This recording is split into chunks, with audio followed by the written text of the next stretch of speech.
alternative Digitalk. Real issues, real talk.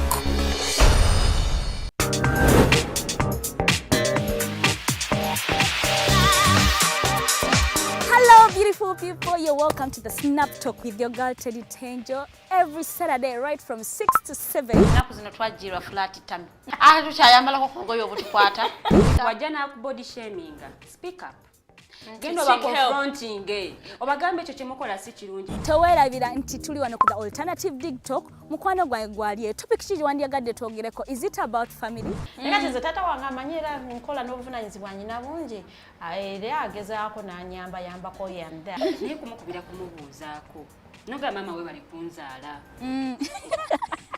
Is it outside family? Is it society? Oh, could it be relationships? Come and visit, call me.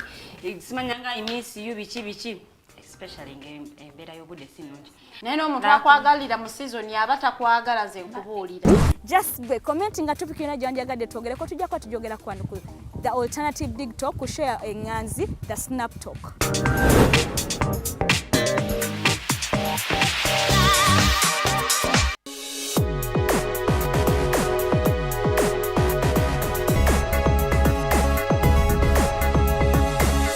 The alternative Digitalk.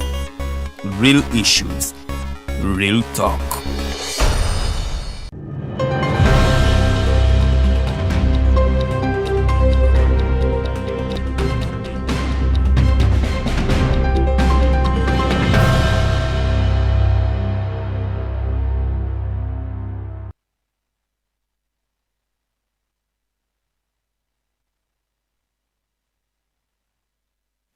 Amacha malungi abatukereddeko ku mpewo zaffe za the alternative Digitalk Farida bikoberege manya gange mbaniriza era mbalamusa akayitirize Wednesday enaku z'omwezi ziri 26 tuli mu mwezi gwa April ate omwaka tuli mu 2023 mwasuze mutya katusuubire nti muli bulungi akakuba kasuze katonyerera gwe munnanga akedde ogenda okukola sambyako omanye embeera y'e Kampala enkuba buli lwetonya jamu yeeyongera so nja kukubiriza nnyo egwe ali mu kugenda ave wako okola oyanguweko buboda buno tubwetana naye si bulungi bwe businza okuleeta obubenje mu kibuga so mukwano gwakedde n'okwata taxi kowe wala ebintu bingi nnyo so nja kukubiriza nnyo tulo tunyuma naye tetujja kunyumira nga tonnakola mu kasente tugende tukola akasente twebake bulungi nnyo nga tulina akasente kaffe mu nsawo oba olina ekyokulya weebako omanyi nti ne bwesikola olwaleero nina weezo okulya naye oba toyina mwezi n'akuliisa for the next 1 month egwe munnange tukyali bubinze naawe zuukuka ogenda okole nja kubanga mpitako mu mawulire katono nnyo obudde bwatulese dda olw'ensonga emu oba endala so nja kuyitamuko mu mawulire agabaddeyo gwe mukwano gy'otaatambulidde oba gy'otaabadde awo n'oluvannyuma omumbeja Lilian luwedde n'omugenyi wange ow'olunaku lwaleero baneegatteko tunyumyemuko ku nsonga ezigenda mu maaso mu ggwanga.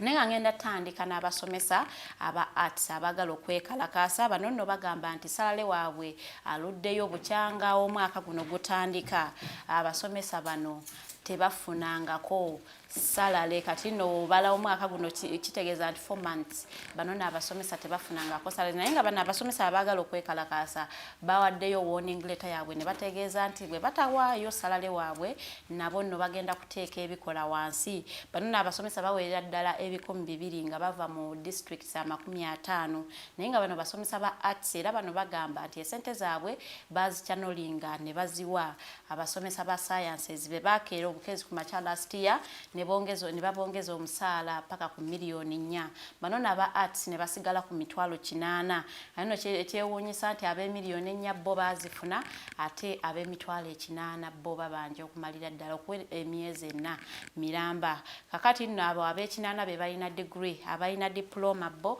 ba mitwalo 7 naye nga ate nabo bakyabanja sente zaabwe ezibagamba nti bo esente zaabwe kirabika abazigaba balabanga bo tebalina mugaso ne bazichanolinga zisasule abasomesa ba sciences bano nno bategeezeza nti esente zaabwe ezitasasulwa bagenda kuteeka wansi ebikolwa nabo apaka we banasasulwa balyoke baddemu bakole awo nno nga tuvuddeyoko ngenda tambulako ngende eri Olunaku lw'eggulo DPP Jane Francis Abodo yavuddeyo n'addressinga bannamawulire era ono n'atutegeeza nti sikando y'amabaati ekyagendera ddala mu maaso era n'agamba nti away from the ministers bagenda kulaba ne ba officials okuva mu office of the prime minister banabo nno bakolebweko okunoonyerezebwa ba procurement yabo bonna ba procurement officers nabo ate files zaabwe gye ziri nabo bagenda kukolebwako okunoonyerezebwa balwabe oba nabo bali mu skande eno batwala mabaati ameka nabo basobola okuba nga ate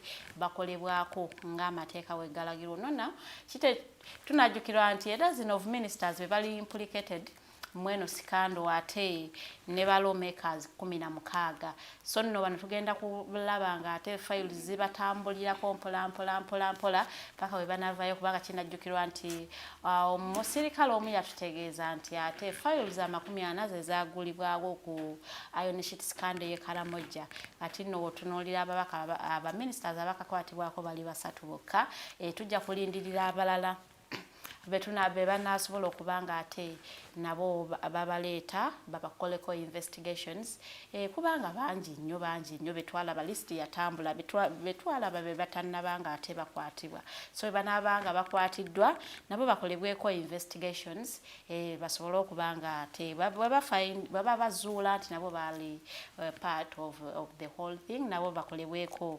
ng'amateeka wegalagirwa naye ng'awo nvuddewoko gendako ate ekyabadde sides eri mu Kigali Rwanda ku birthday ya first son Muhoozi Kainerugaba ono nno omukulu Kagame yavuddeyo n'amuwaana n'agamba nga he is the prince of peace oku wakati w'ensi zino ebbiri Rwanda ne Uganda era n'ategeeza abantu nti singa teyali first son ono ne endless efforts ze okulaba nti ate Rwanda ne Uganda baddamu ne bakwatagana nti osanga enkolagana eriwo kati osanga teyandibaddewo era ono yawaanye first son n'amwebaza okubeera ate prince of peace between the two countries era n'agamba nti si tewali just mirembe gyokka naye waliwo ne friendship nti era ono omukulu wasobola okubanga kujja n'akyalirako mukwano gwe president w'eggwanga lya Uganda Yoweri Kaguta Museveni ate nabo ne bakkirizibwa okugenda ne bakyalako eri Rwanda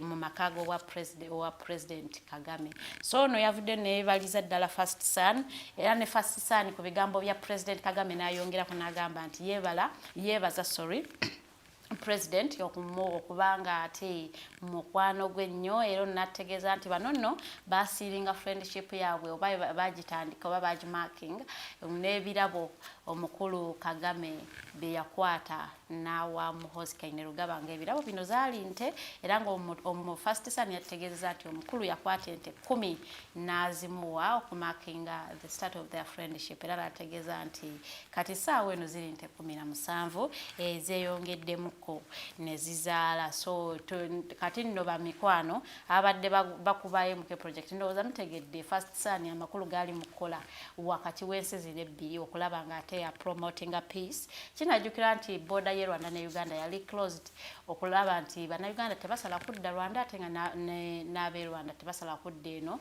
kabibe byamaguzi kabibe ki naye twalaba nti first son yagendayo ko e Rwanda eyo n'ayogerezeganya n'omukulembeze waayo border neggulwa so munnange byonna bye baayogera omukulu Kagame yavuddeyo n'abitegeeza nti omwana ono efforts ze zaali 70% okulaba nga ate peace prevaidinga between Uganda and Rwanda. Kakati tugendako sides eri mu Boston mu US aba no supporters abali eyo mu diaspora bavuddeyo ne bakwata ne bawandika ekiwandiiko ne bagenda ne bakipresenting eri father nga bamugamba nti tukusaba okugoba mpuuga ku bwa leader of opposition era bano ne bagamba nti ne basiting ensonga zaabwe nti tali trustworthy munanfuusi yeeyagalizawo ensonga zabadde nnyingi nnyo era ne bagamba nti bw'atamukyusa kumujja mu offisi ya leader of opposition bo bagenda kukyusa obuwagizi bwabwe babuteeke ku muntu omulala. Era eyapresentinze ekiwandiiko kino omukyala Maria Nancha yavuddeyo n'ategeeza omukulu president mu lukungaana lwali mu side ze ye Boston mu US nti munnange ffe leader of opposition goyina munanfuusi nnyo era tugenda kubanga tukujjako obuwagizi bwaffe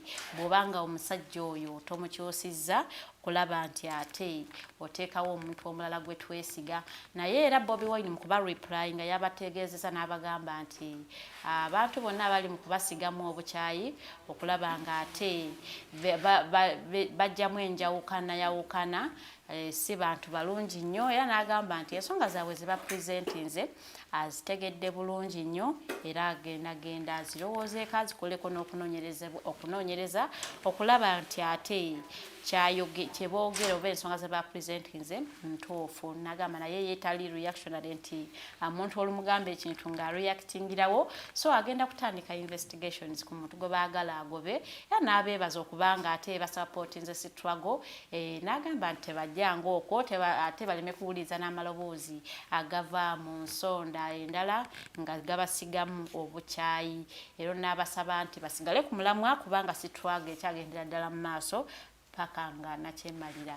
Avuddeko barondo balina ne campaign egenda mu maaso eyitibwa Labisa. Simanyi kituufu kyennyini kyebalabisa oba eno campaign eri continuation yakunga oba continuation ya mudda ku mudda tetumanyi, naye nga balinawo campaign awo gye bagambye gwe labisa omuntu oba bw'omala okumulabisa n'abatya oba babeera ne campaigns zaabwe nnyingi nnyo ze bataggusa eri ebatennagguka nga bagize endala eyakunga tetumanyi wa weetuuse ate babakanye ne campaign endala yalabisa. Naye katusuubire nti ate zonna zigendereddwamu ekintu kirungi nnyo. Ng'amaliriza Uganda egenda kubeera nga hostinga AFCON qualifiers side zeri e Cameroon nga banono bategeezeza nti ekisaawe ky'Enamboole tekinnabeera ready. Ndowooza olaba okuswala okuli mu nsi yaffe Uganda nti ate mwe aba hostinga naye nga muli mu hostinga mwe abakyaza naye nga mukyaliza mu nsi etali yammwe nti tugenda ku hostinga AFCON qualifiers side zeri Cameroon nga tusaitinga ensonga ezimu nti Namboole tenabeera ready nti abantu abali mu kugikolako bali slow. Era omukulu wa FUFA yategeezeza nti ye tamanyi lwaki abantu abali mukola ku kisaawe ky'Enamboole bali siro nnyo, naye n'ategeeza nti baali basuubira nti ate omupiira guno bayinza okuguhostingira wano ekitaasobose. Era n'ategeeza nti bano bo bagenda kubanga bahostinga sides eri e Cameroon ng'omupiira guno gye gugenda okubanga ate gusambirwa. Era ne basuubiza bannayuganda nti bali mu kukolako ku bintu ebigenda mu maaso nti bino ebimu bibeerawo olw'ensonga y'omutindo gw'ebisaawe. N'ategeeza nti era ekintu kyebali mu kukolako ssaawa eno. Amawulire gankangakome wano olunaku lwaleero ngenda kubanga ate negatibwako omumbejja Lilian Luwedde nga tuvudde mu break katono nnyo tukomewo mbawe ne quote of the day. Good morning.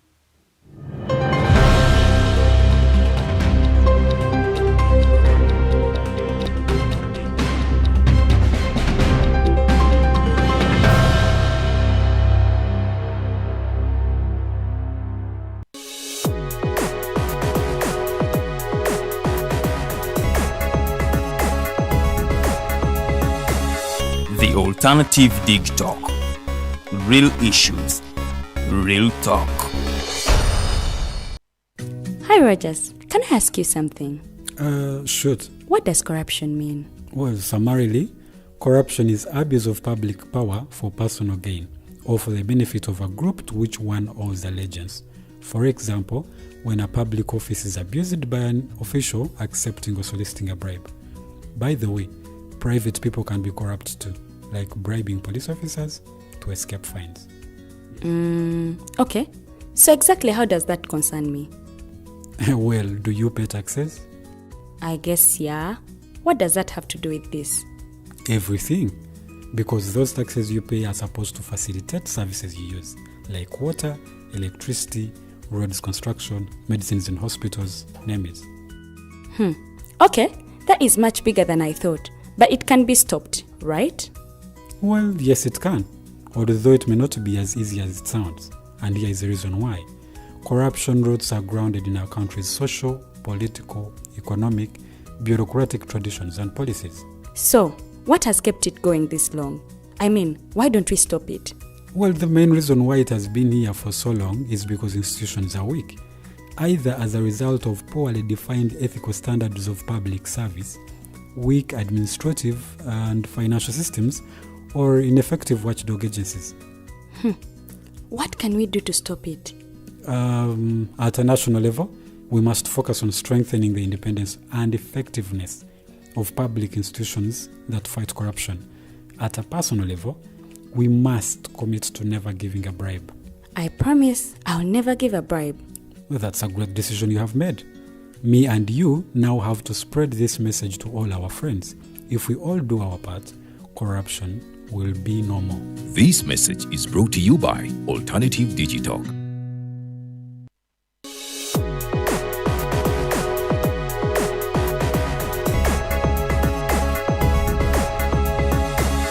The Alternative Digitalk. Real issues, real talk.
Olwaleero lunaku lwakusatu ennaku z'omwezi ziri 26 tuli mu mwezi ogwa April omwaka 2023 nze omumbejja luwedde Lilian mu studio zindimu n'omumbejja Farida ate n'omugenyi waffe olunaku olwaleero yamaze dda okuba nga atwegattako omukyala Joan tugenda kuba twogera ku nsonga nno ez'enjawulo ensonga zikwatagana ku mawulire n'ebirala bingi nnyo by'otasaanidde kubeera nga ate osuwa program The Mighty Drive tubeera buli lunaku olw'Emmande okutuuka olunaku olwokutaano ssaawa 2 ez'okumakya okutuukira ddala ate ku ssaawa 4 nga twogera ku nsonga ez'enjawulo era n'olunaku olwaleero tugenda kuba nga twogera ku nsonga ez'enjawulo lunaku lwakusatu lubeera lunaku lw'abakyala so saagala nandaga ennyo kansooke ennyanirize omumbejja Farida tuwere ddala quote of the day then ate tweyongere ne programu yaffe y'olunaku olwaleero mukyala Farida wasuze nasuze bulungi kulikayo olw'ejjo ofa kinensiri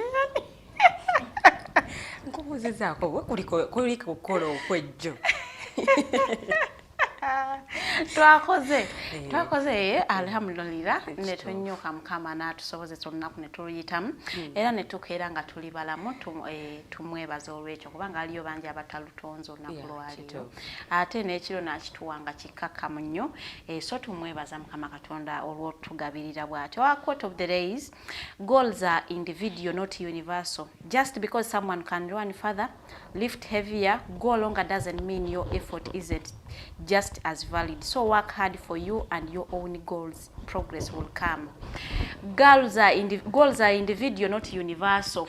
Timulemo okwessa ku competition because olaba gundi oli atandise okwachivinga nnyo. Omuntu agenda kubanga alya profit za kuletera okulya ensigo yo olw'okuba olowooza nti munnange ye alabika yatuusedda. So your goals should be individual. Zisetting, taking a small steps towards achieving them ogenda kubanga atozifuna. Tuleme kuleeta pressure y'abalala abali mu kwachivinga ate otuletera okulya ebyaffe nga tetunnasigana kusiga olw'okuba waliwo eyakungudde ate gw'olya ensigo yo. Munnange gozo zisetting nga tolina gw'otunuulidde ate osetting steps on how you are going to achieve those goals. Ekijja okuyambira ddala naye buli lw'onobeera ku pressure y'abantu abalala. Abantu abamu balina ebisima. Abantu abamu you can never know how people are getting successful. So mukwano gwe tunuulira kkubo lyo amakubo g'abalala tojja gategeera. Abantu abamu have that money naye nga tajja kuvaayo bakirage mu public. So olw'okubanga ojja kumulaba twali mu kwachivinga gwe nawe odde mu ka competition naye nenga tomanyi makubo success ye jeva. So focus on you, silekera wate okusettinga goals nga ozina goals comparing nzeeko because gundi oli avuga emotoka nange next year nino okuvuga emotoka kikabwe ekiti naye nga ate munnayo obadde n'ebirala byali o settings naye because of pressure y'obuntu omulala ate no setting ekintu ekiri beyond your capacity no setting ate no tabifuna si kirungi nnyo. So you should be making sure that your goals are individual not universal. Ono nja kwa Lilian yandizo omugenyi waffe ow'olunaku lwaleero tutambuliraawo mulamwa gwaffe tuli ku bannamawulire ne ethics munnange mulowooza ethics zaalagawa mu mulimu gwaffe guno gwe tukola. Tulabye programs nnyingi nga olabira ddala presenter tatu oba asizza nga asusse naye ne twebuuza ani abantu bano abacekingamuko ye kitwala bbanga ki waliwo omuntu acekingamu abacekingamu nagamba presenter oyo tali ku standard oba asusseemu kokko tumukwatemu byonna no tugenda kubanga tubimanya mu discussion yaffe y'olwaleero. Omukyala Joan waba atandikira wennyini alamuse kuba tulaba bulungi banange muli mutya tuli bulungi muli bulungi balungi abatulaba ku the alternative Digitalk mwebale kubanga mwekumirako akaseera konna mwebale kubanga temuva ku mukutu ate mwebale kutukkiririzaamu mwebale kutuwuliriza mwebale kubeera nga mwewayo okubeera nga you join the conversation fenna netuyigira wamu. Ndoza tutandikire ku nsonga ya mawulire oba ne bannamawulire because oli munnamawulire bwe tuba tutandikira ewa wennyini bw'otunulira profession eno mu Uganda ekyabalibwanga ezimu ku professions ezaweebwanga ekitiibwa bwe twogerera tuli mu 2023 nedda tekyabalibwa. A lot of things talent is so much into the journalism field than the profession itself. That is saawa eno twagala muntu yakuguka mu kino omuntu yakuguka mu kino eyakuguka mu kino bwe balaba nga mukyala Luwedde alina ebigambo bingi abagamba oyo ajja sobola okucappiza obulungi ajja sobola ate n'ekirala they now consider faces which is okay. But the beauty, personally, I believe that the beauty is in the brain. So even though you present a beautiful face on set, but when what is coming out of the mouth is rotten, you are not helping us at all. So journalism nga yo abakyasobola okulwana balwane naye it's a gone case. No, abakyasobola okulwana. That's why ngambye abakyasobola okulwana balwaneko naye kakati. Is it us the journalists oba environment we tukolera yetuleetedde nanti kakati okubeera nabino ebizibu Luwedde wano muyina abatwala yagaba directions waliwo ebintu by'otayinaako maanyi tubeera mu companies ng'ensobi tuziraba naye nga tetuyina se nga tolina kyosobola kukola tolina kyosobola kukola unless the person or your head has a teachable spirit. That is the best way you can do it. If you can allow to be advised, if you can allow to listen, because fetukuzibwa nga batugamba nti bannaye okuyiga tekukola ki tekukoma oba oli boosi oba oli ki. Mukwano gwange omu yaŋŋamba nti Joan ffe ku mulimu gwaffe twajjawo titles. We address even our bosses by name. Why? Si nti no tubayisaamu amaaso. But we are in a working environment. If I can call someone Mr. Mukose, that is the best title you can give them. But if you go ahead on calling people big titles of your worship, your what, that is when they end up, yes, honorable what. Abantu beerabira positions mwe balina okubeera natandika oku acting a bossy naleka the working part, which is very important. So as a matter of fact, I was telling someone, there is a number of people I was talking to, nembagamba bannange nze bwe njogera n'omuntu omukulu njogera omulundi gumu because we are adults. omwana omuto gwe nsobola okutwistinga ne mukozesa kyenjagala naye sisobola kujja naawe Lilian njogere leero njogere enkya mba ntandise kunaaginga nakuyisa mu maaso. So if I speak once and you don't respond, you don't want. We cannot force change. Ayogedde ku face ne figure nenjukira amawulire ku TV emu nga wasooka waawo omuwala nasooka amadulinga chwa akagoye kange kano manya nyambaziddwani naye nga budde bwa amawulire by the way nga sigamba nti show ya fashion nga budde bwa amawulire naye nga omuwala asooka n'ayita waawo nakomawo ne makkati gaago That was ABS. ajja n'atulaga akagoye n'akyusaamuko ne ku mubiri bw'ati mulabe mulina kye mwali mulabye muba mulina okulaba.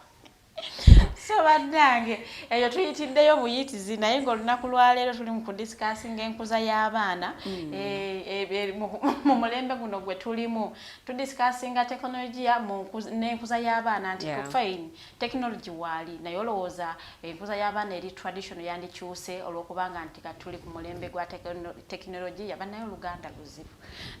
So munnange discussion gwe omulama gwegenda otambulirako so gwe ali ku Facebook ya live osobola oteekamu munnange golowooza ki endowooza yo wansawo mu comment section ogenda kubanga ate ogenda kubanga otufuna bulungi nnyo comment tugenda kubanga tugisoma nga tuli mu kitundu kyaffe ekyokubiri. Tutandikire ku tekonologiya tutandikire ku traditional y'okuza abaana tuli mu mulembe ogw'amasimu smartphones nti n'omwana ow'emyaka 6 akwate esimu. Nze wano present omu yatugamba yafuna esimu ku ngali mu P5 abaana babya myaka emeka singa 10 naye kati saawe n'omwana wa P3 P4 akwata iPhone. Ekiri oli wala nnyo ba baby class bamanyi n'okuzannyisa game amanyi wanyiga n'asooka anoonya game obutya bwazifuna. Olowooza kati tulina muzadde katuvudde ku side y'abanamawulire katudde ku side y'obuzadde omwana ono okumuleka na accessing esimu amangu nnyo tukina kye kibakosa mu development yaabwe nga abaana nga tetunalaba bwe kikoseza omuzadde mu nkuza y'omwana. Tekyandikosezza nnyo singa baba bakkirizibwa okulaba ebintu ebyabwe. For example, tukyalina abazadde abatakimanyi nti waliwo YouTube ey'abaana.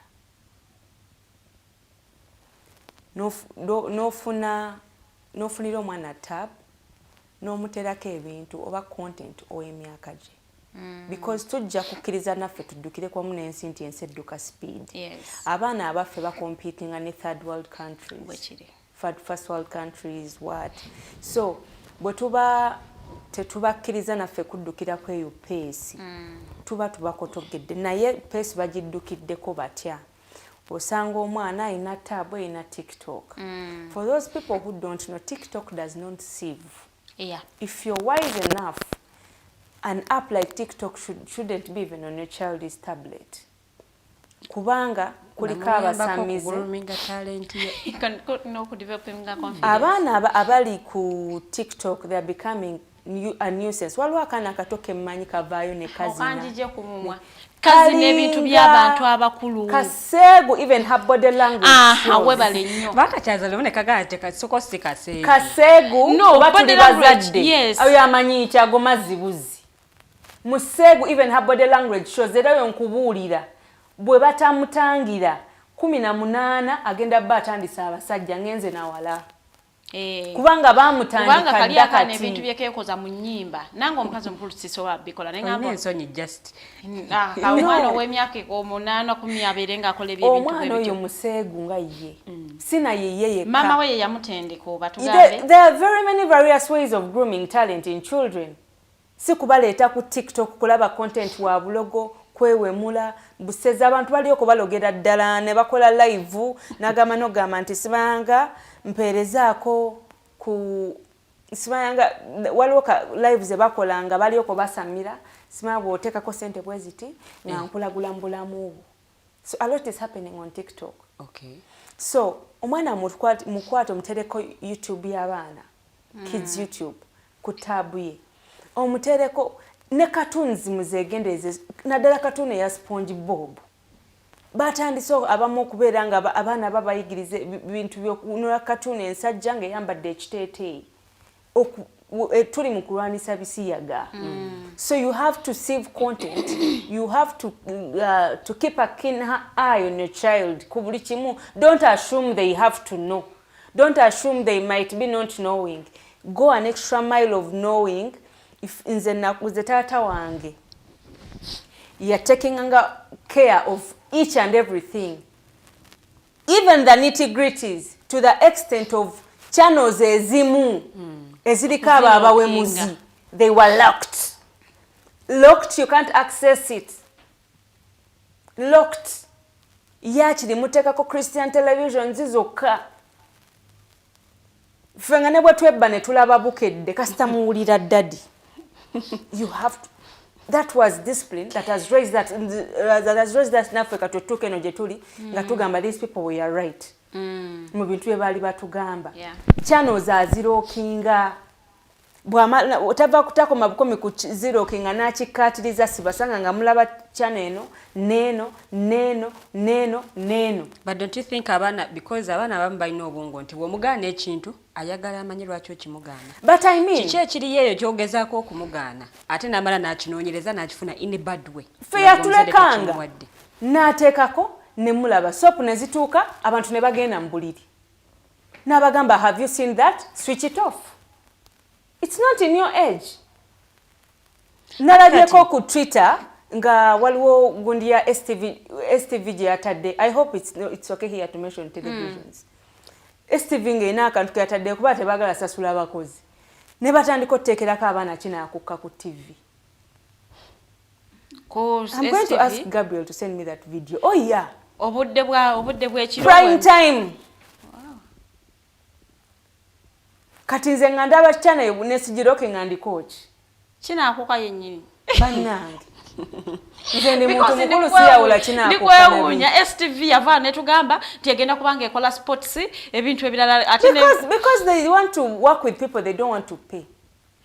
So they will never gamba katutekeko movies nazo ze batayinaako gundi authority to even tell people to watch. So they can do whatever they want in their way.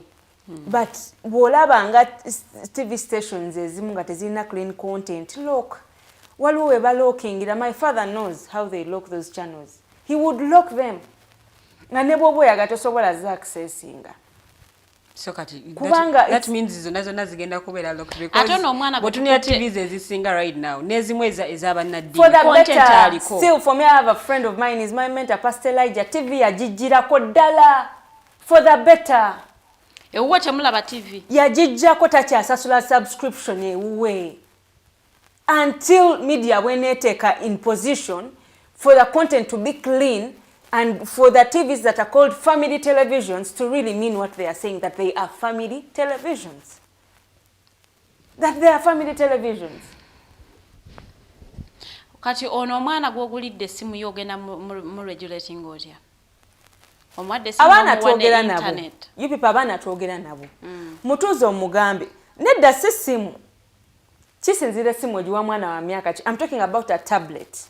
Waliwo omwana gwe naye alina iPhone. Nga mutono ddala.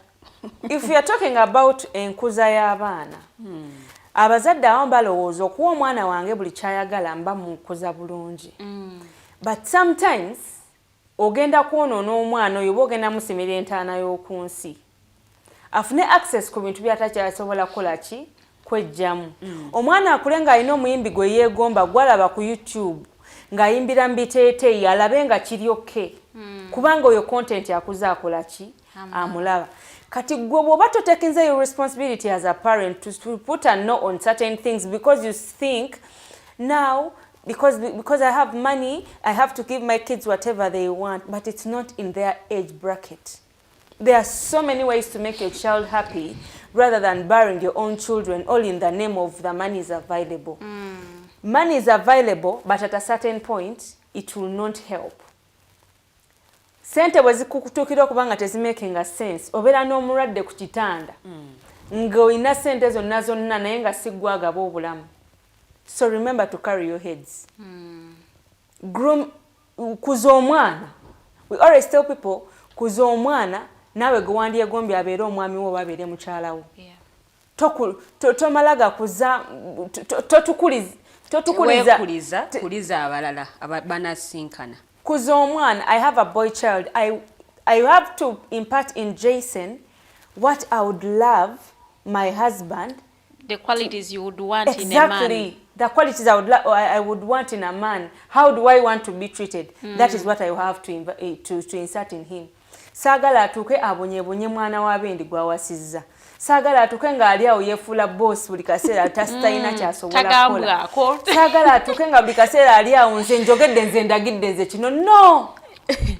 No, that is not how the world is running. Ensi ekyuse kwata ekisimula njoze ebintu. Make life easy for your partner.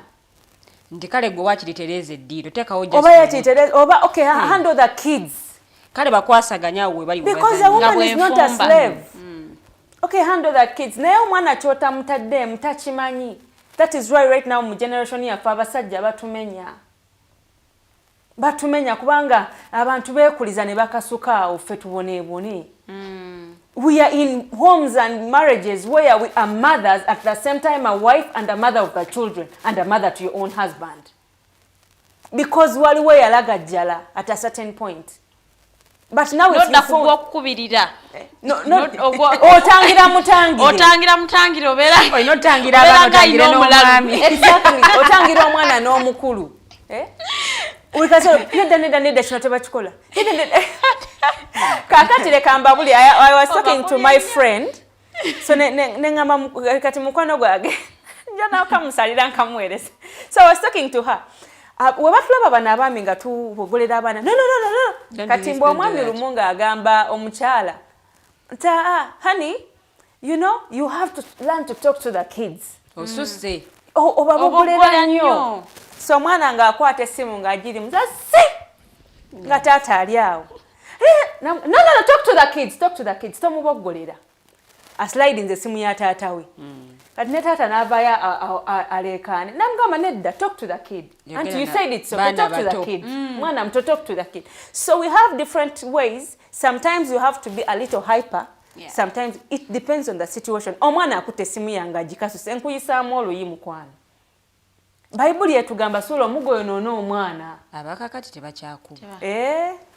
Nga sinze nkuzaala. Nga tannakutwala na ku police. Nga sinze nkuzaala. As long as I am not practicing child abuse. Nyimanyi we bakuba omwana ku nnyama ya government. Bwemba sikubye mwana kumuyisa bubi kutuka ku child abuse. Bwemba nga wava munnabaana yange, I have to beat you, and because me too, that's what raised me to be akalimu ak'obuntu kondabamu essaawa eno. Tetwafa. Nze sizaala mwana nampa mateeka. Tekisoboka. Abazadde b'ennaku zino abasinga tebakyakuba baana. Omwana tanfuga. Oli akugamba omwana maze ebbanga nnoonya omwana ne mufuna. Katulakimba mukuba. And my son knows. And for some people they think okuba omwana oba ombonya. Nze bwe mbeera n'omwana wange akimanyi. Era abantu babagamba omwana akutya. Yes, I speak once. Yes. Mubalala akole ekyejo, but if he's under my supervision, my no has to be no. Because I know. Sibya abantu bogamba no nagwa wali ne yesi nasite nkukuba ne bakwerabira. Faida tewasiitako. Ngositira wewa. Nkukuba. Kubanga bwe sikukuba ensi egenda kugunjula. Yes. Ate ensi tegunjuza kisa. Kitofu. Ensi ejja kukuba bubi nnyo. Naye ate nze bwe nkukuba nja kukuba nkusaasira. Naye ate ojja kisiima oluvannyuma. Tuddeyo ku content abaana gwe bakonsuminga ku TVs. Ebiseera ebisinga abazadde bagamba TVs no tezituwa content w'abaana. But have you ever mwenga abazadde baffe nga abazadde okudemandinga content alina okuweebwa abaana because tulina bodies ezivunanyizibwa ku nsonga zino. If you come up and start a TV station, you name your station a family television. You don't know that your content has to involve children. Are we the ones to demand for it? Anti kati omulembe nti gukyuuse. Anti kakati ekintu abazadde kye balina okumanya. You should stop the system of saying TV zitukolere bwe kubanga ne TV kati mbagambye ekya cartoons. Cartoons ezisinga mbi. Cartoons, I have ever watched a cartoon with my son, and then they went to bed and started doing their jiggy. When it's a cartoon. So if you're not sensitive, your child can think because omulekera ko cartoon notambula nogenda nga tosose kutunulira some cartoons are 18 years plus. They do jiggy like for real.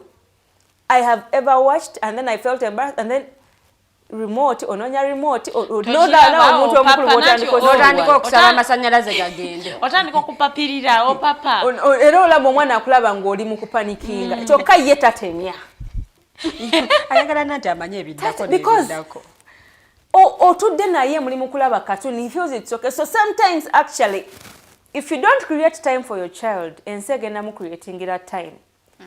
Watch through the cartoons they have to watch before they watch them. Get the cartoons yourself and look through the cartoons. After watching the whole episode of the cartoon, then chomala chomuwa. Soko olabe muwe. Bw'ota akikola ekyo. Ng'owooza tolina budde. Tekako cartoon genda okole biki mukola n'ensi egenda kusomeseza omwana. Be abaana be tusanga mu kirasi mu bibiina be mutwa mu bibiina ne batandika okukozesa abaana baffe.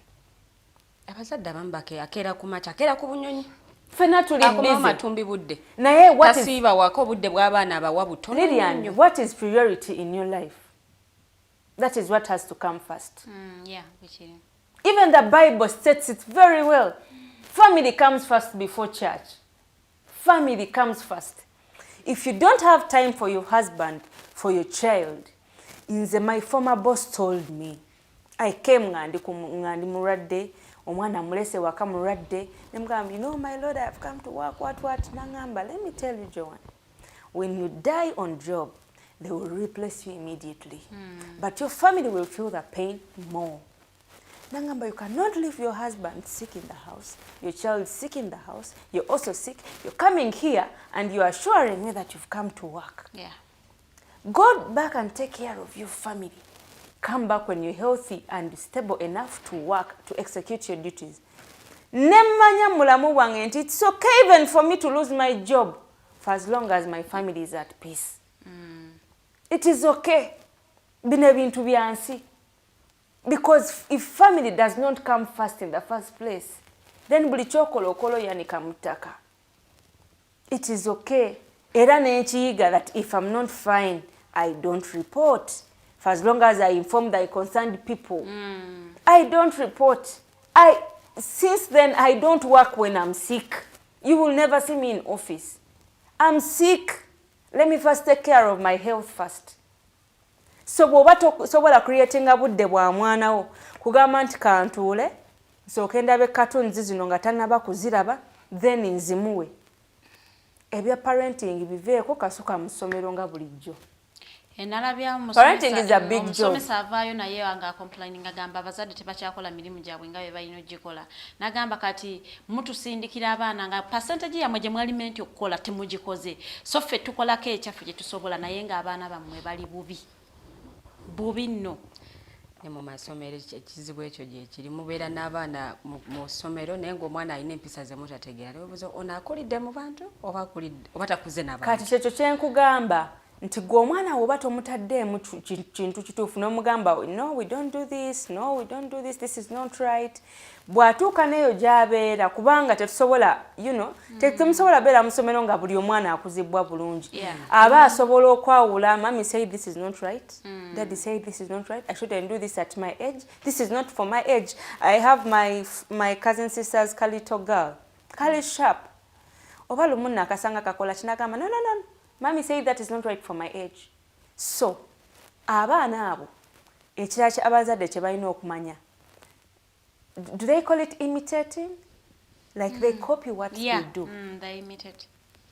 What we do. Omwana kyakulaba okola kyokola. So, parenting also involves your personal discipline as a parent in the house. True. if you are acting the other way around, they will feel it's normal. Oh, because also daddy does that. Tovuma bano naye ngo akuwulira okalakata bantu ku ssimu. Ne mkyalawo. Oba ne neighbor ng'omukala bakumanyi naye nga gwe omugamba tovuma bano. So actually the best parenting skill is to act what you say. To do what you say. Tobogolera bano naye gwe ono omwana oba oyogera naye omubogolera. Waliwo omukano gwange yanyumiza the guy does booze anywa omwenge. Kati yagamba nga bano, you know bichi boozing is bad, what? And then when daddy comes, but daddy always does booze. I don't think it is bad. Why don't you tell me? Let me go and tell daddy mommy said it's bad. Chiki yangamba Joan, I looked angers like I couldn't stop the boy from telling the father. No, na tula to sinenguma. Nagamba daddy, mommy told us that boozing is bad. Kati ogai natandika ompendulidde abaana n'agamba no kyembadde mbasomesa. So mbadde sina bwe mugamba nti don't tell daddy about that. Already nga asituse no situka akoze eki. So byonna nga tetunawatandika gamba abaana tebakola kino, it starts with you. Gwe kyo preaching akyokola. Naye lowooza nga tonabaana kwogera na mwana asooke kulabira ku kyo. Abazadde beetaagayo lectures nga tebannazaala ez'okubatendeka the parenting way. No. The only lecture you can give yourself is your upbringing. Abamu twakula mu ngeri naffe tutategeera bulungi. Oba tebakulira mu upbringing nnungi. Ffenna tulina bye tuyize. Kyekyo kye ŋŋamba nti okuyiga tekukuuma. Bwe ngenze wa Farida ndizeeyo ki. Yiga ku muntu wembeera around Joan kirungi kikyalina. Kanti migeko ekibi kanti dropping. That is life. Because driving waliwo lessons. Emirimu gyonna gye tukola egisinga waliwo okusoma. So don't you think n'okubeera omuzadde weetaaga at least omusoma. But do you have a teachable spirit? That is also another thing. Or you could only learn if mama akaana ke tugambye akalina body language y'obuseegu nga mama nga yakatandika okatekayo nga abantu bamugamba gye omwana bikibi nagamba this is my kid, you will not tell me you will not tell me how she told us those things on TikTok. Temumpa amateeka ono mwana wo. Not on TikTok sebimumba sibimanyi. Oshitege fe tubeerako tuyige tulabe bye twogera kati. Oshaba. So kyene mugezaako gamba nti n'omuntu oyo atalina teachable spirit ne bwona amugamba nti kubanga learning tewetaaga bwetaazi kutuula kuyigiriza.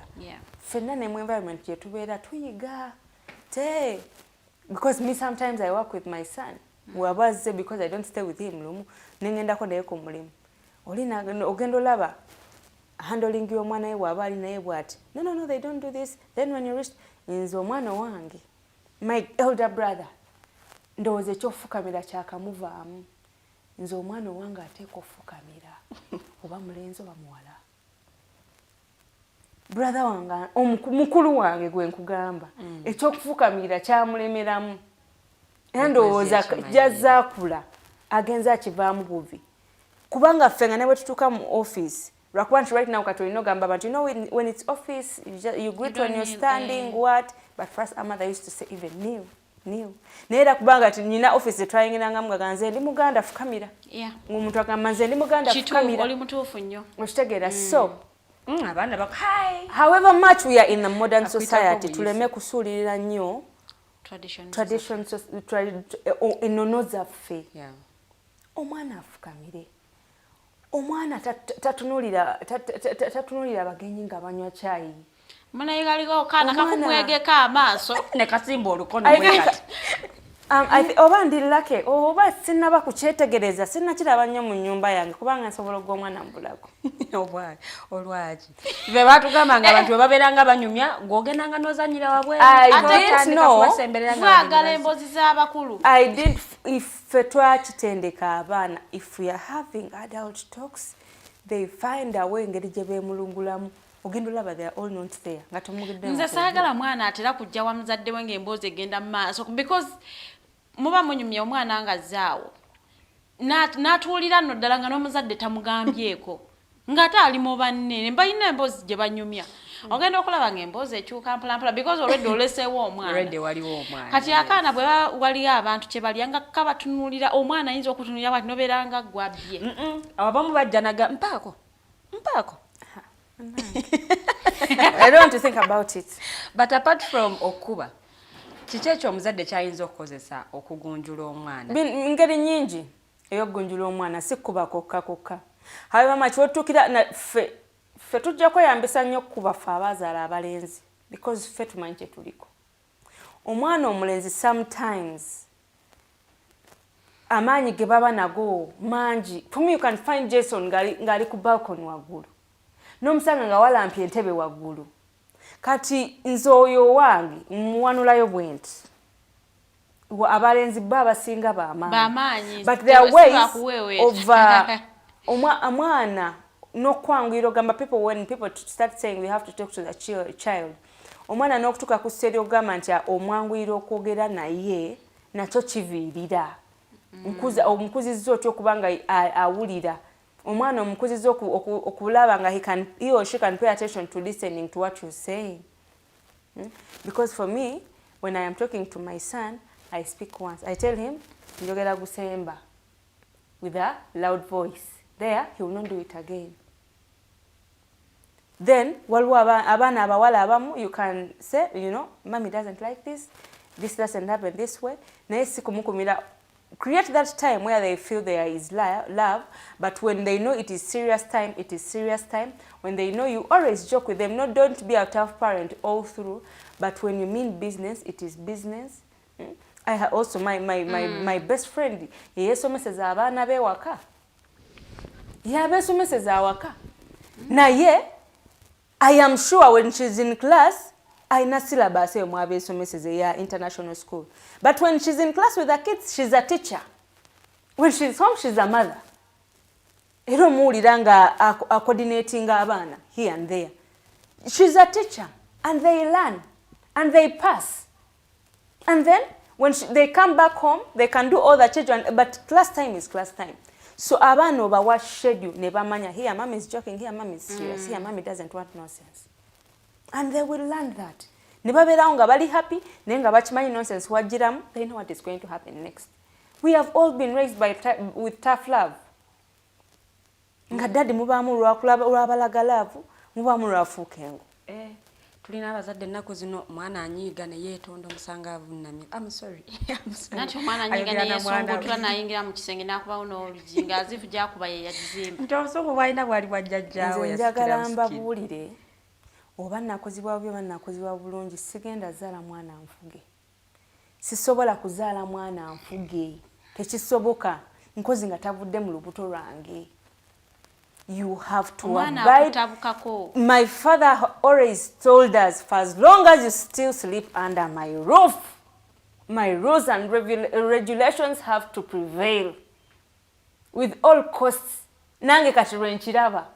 Tosobola kubeera mwana n'onfugira wange. We have seen tough parents akwata omwana ow'omusaayi gwe n'akukasuka wabweru. N'akugoba ewaka. Kale ensika ekukuze oba tosobola kumpuliriza. Ensika esooka ekukube ojja kutegeera. We cannot raise children like that. We can't. Oh, because when they go at school, they tell them this, mukwano gwange, stay there. Stay at school, eh? Era me, my son is so lucky nti ekyo jjajja we yakimukola. But actually, he knows how to adjust fast when he comes home. You don't sleep in my bedroom? Kuba ine chechejo simanga. No. Mwana wajjajjaawo? No. Emyaka gy'omwana wange sisula naye mbuliri. Wagala kwonoona baana. Eyo siraavu. Omwana mukuze omwana w'emyaka ena. Batya mu buliri eri batya eri mu kisenge kyabwe. Sisula na mwana wa myaka ena mbuliri. Omwana ava mu buliri obwange ng'alina omwaka ogwa gumu. Nze ng'omuzadde I start assuming kati otegeera. Tosula nange. 4 years, you don't sleep in my bed. You have your room. Newe mba nsula wafunda sula mu ddiiro. I don't sleep with my son in my bedroom. Alina okulanga akimanyi. Era now that I face it now, that is with his granny, ndowooza oluusi agenda ye ne yeebaka nabo. Kati buli wajja ewange, nkimuteekamu, I don't sleep with you in my bed.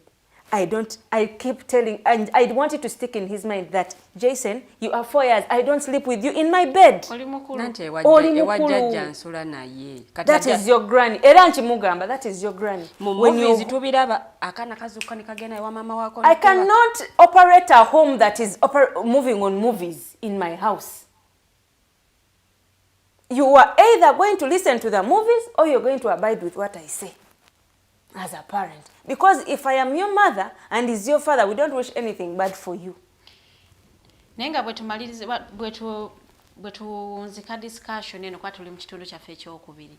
Olowooza tekonologiya yonna alina engeri gy'aleetedde abazadde okulagajjiramuko, okulagajjala nti ne bava ku responsibilities zaabwe nga bba abazadde. Technology. Because if you start assuming that cartoons will teach your children, because surely we are busy parents. Nanti kati anabeera ku cartoon agenda kundeka akola ebintu byange ku laptop tagenda kunsumbua. Kisobola okukola, but what I'm trying to say, bw'oba omwana abamu si buli omu asobola okuaffordinga tablet. Abamu abagamba nti oba nyina laptop yange oluusi kwajja okulabira oba ki. You can always improvise. Ate ebyo ebintu byokka bya internet sijja emizannyo gyokka, abaana bakolanga ddole, abaana bakolanga ki, ebintu bingi abantu basobola okukola ki, okweyambisa to find fun. Kubanga sisagala twogere ku bantu bokka abasobola okuaffordinga tablets. Very many ways you can do what? Things you can create for your child to have fun. Basinga abaana balina budole obutono, engeri gye bazannyamu biki.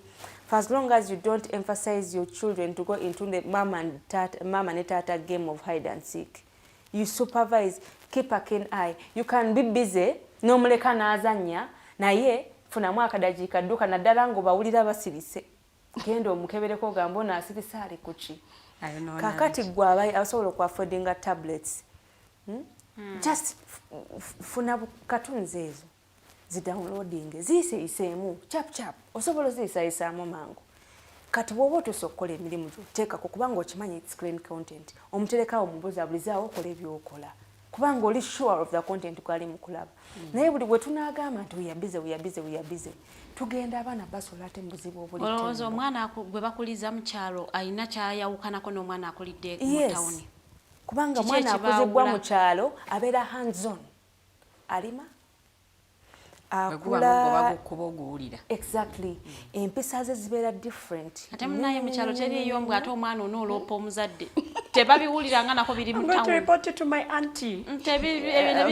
My friend always toloopa muzadde. Yes, my friend always tells me Joan mwemwina ekyejo ffe twatambulizanga ebigere ne tukola biki, ate abaana bo mu kyalo abo bali very bright kubanga bo bakulidde ku ground ya real life. My father used to tell me bakeeranga ne balima before school. Ate bo tebabawa kasasi ka bibuuzo tewali mutwego gwegwo ate nga atalina ku empty stomach ebiseera ebisinga.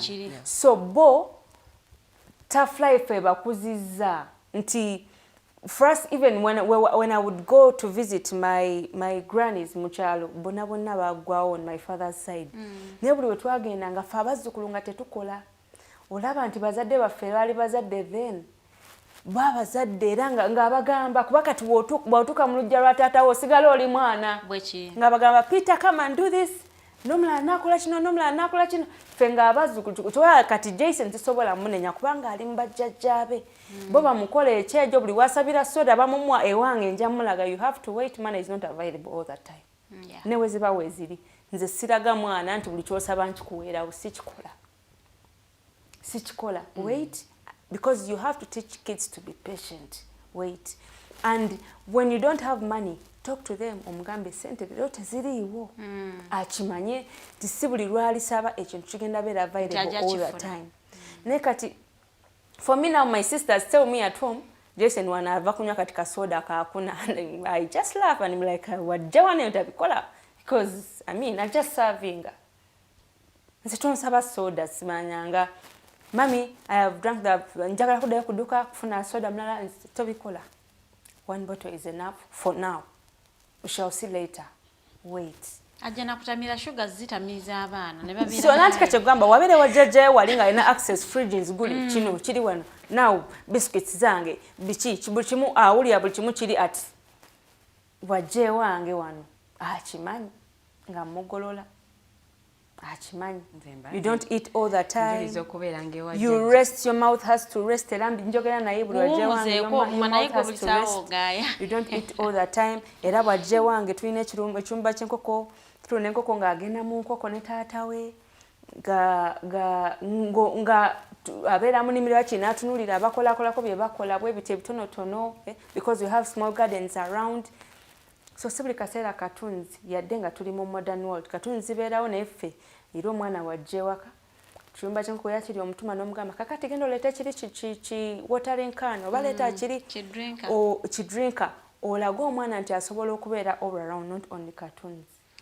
Ennaku zino abazadde olowooza lwaki beesuulidde lwaki bavudde ku responsibilities zaabwe ng'abazadde kiki ekibaleetedde osuula responsibilities zaabwe abaana ne tubalekera ensi enaabakuza. Anti ekividdeko abazadde okusuula responsibilities zaabwe kulowooza nti waliyo abasomesa mu ssomero abagenda okukola emirimu gye balina okukola. Kubanga ajja kgenda ku ssomero ajja kukola kino ajja kiyigira eri kino nakino ajja kiyigira eri naye ate n'atamanya nti ensi bw'eba emuyigiriza tesiivinga. Ensi yeemuwa mu myaka gye ye n'emusuubira okusiivinga. Okitegeera? That is why tulina abaana abato bangi abasegu omulembe gwaffe guno mu mwoyo ne mmutima lwa nsonga omuwadde TikTok. There is I always argue with my friends sometimes ngamugamba bannange towa mwana simu yo si kubanga nti teri clean but tomuwa because you don't know amwana asobola obaya akakwata bwate simu yo ka video ko tannasabako ne bakakuwa bintu bya downloading automatically bakateekayo mu group eno ne kayo download. Ate abaana kati bategeera oluusi n'agenda mu WhatsApp yo n'asoma message emu ku emu.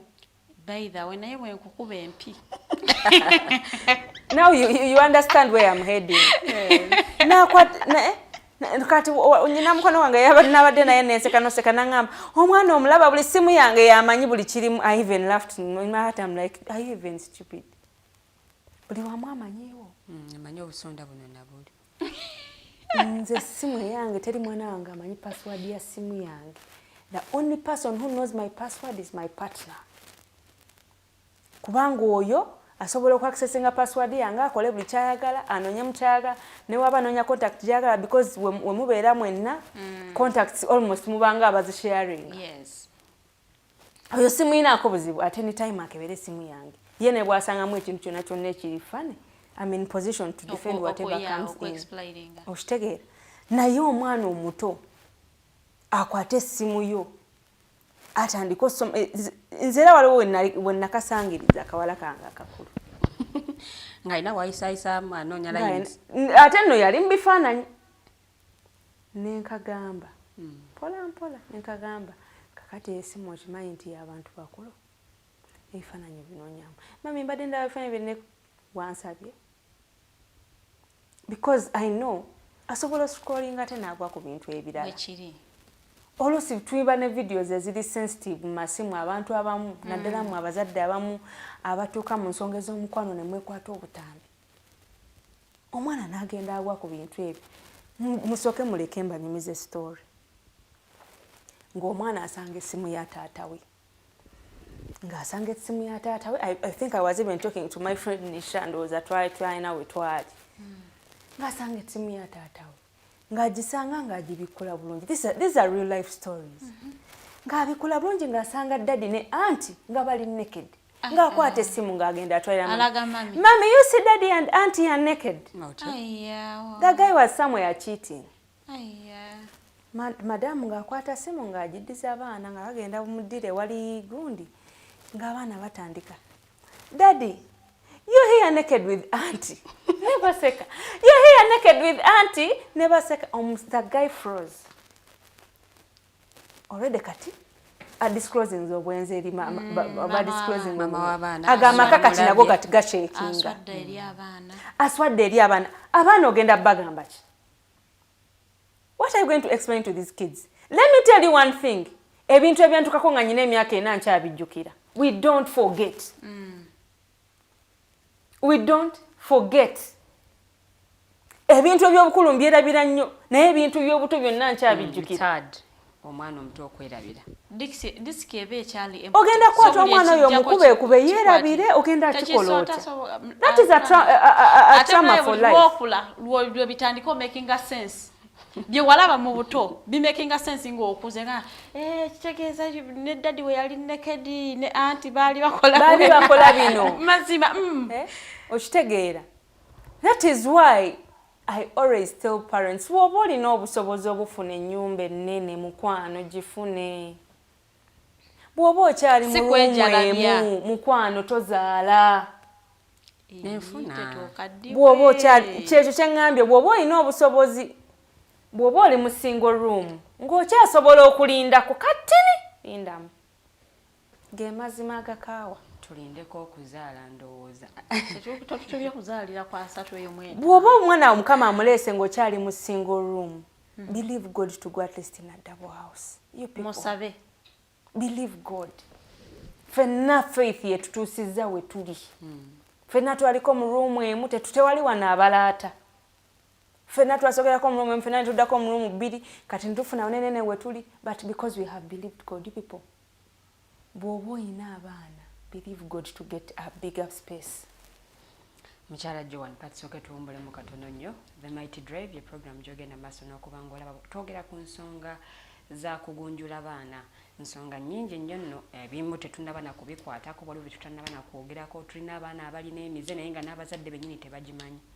Ng'omwana alina omuze oba alina ekikoosi kye, bwe bakola obuvuyo bwabwe, gw'okanya kuwulira ku ssomero bakuyita omwana wa alina akakoosi, bakola ebintu bino na bino na bino, naye nga gw'omuzadde n'ewaka munnange tolina ky'omanyi oba tomulabanga nako ng'akikoze. So tugenda kuba twogera ku nsonga ez'enjawulo. Tuli butereevu ku The Alternative Uganda ku Facebook page awamu ne Digitalk TV. Tugenda kuba tuwummulamu katono nnyo bwe tukomawo Mighty Drive ekyagenda mu maaso.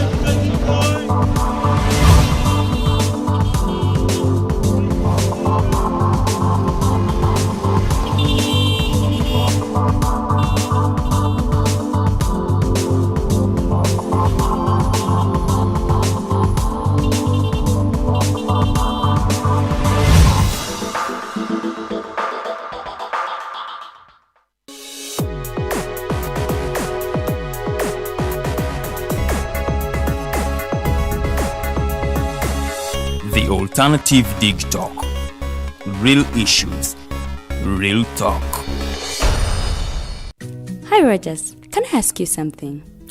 Shoot. What does corruption mean? Well, summarily, corruption is abuse of public power for personal gain or for the benefit of a group to which one owes allegiance. For example, when a public office is abused by an official accepting or soliciting a bribe. By the way, private people can be corrupt too, like bribing police officers to escape fines. Okay. So exactly how does that concern me? Well, do you pay taxes? I guess, yeah. What does that have to do with this? Everything. Because those taxes you pay are supposed to facilitate services you use, like water, electricity, roads construction, medicines in hospitals, name it. Okay, that is much bigger than I thought. But it can be stopped, right? Well, yes, it can. Although it may not be as easy as it sounds. And here is the reason why. Corruption roots are grounded in our country's social, political, economic, bureaucratic traditions and policies. So, what has kept it going this long? I mean, why don't we stop it? Well, the main reason why it has been here for so long is because institutions are weak, either as a result of poorly defined ethical standards of public service, weak administrative and financial systems, or ineffective watchdog agencies. What can we do to stop it? At a national level, we must focus on strengthening the independence and effectiveness of public institutions that fight corruption. At a personal level, we must commit to never giving a bribe. I promise I'll never give a bribe. Well, that's a great decision you have made. Me and you now have to spread this message to all our friends. If we all do our part, corruption will be normal. This message is brought to you by Alternative Digitalk.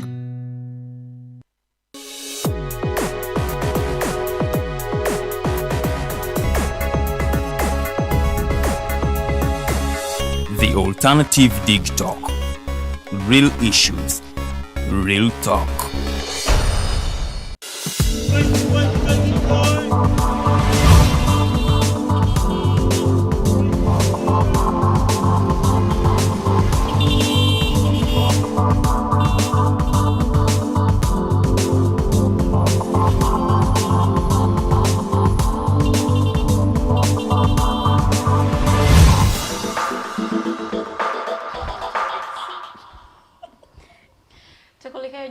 Wano mukuwumula mukoto mu kitundu kyaffe ekyokubiri oli ku Mighty Drive tuli ku nkuza y'abaana mu nnono yaffe nga tulese bino ebyokukopperera naye waliwo agamba nti bamaama balina ekitundutundu kinene mu nkuza y'abaana okusingako bataata olowooza bwe kiri nti maama alina okuba nga atwala ekitundu kiwanvu kinene mukko mu kukuza abaana okusinga taata njakwawukanamuko ku ndowooza yaabwe.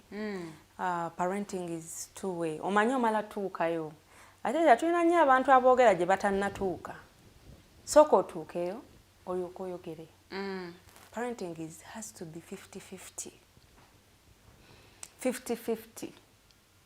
Ekyo kye kiyambako n'omwana wo abanga muwala okubeera keen ku partner gwa choosing okubeera mu bulamu bwe because of a role model of a father he saw in you.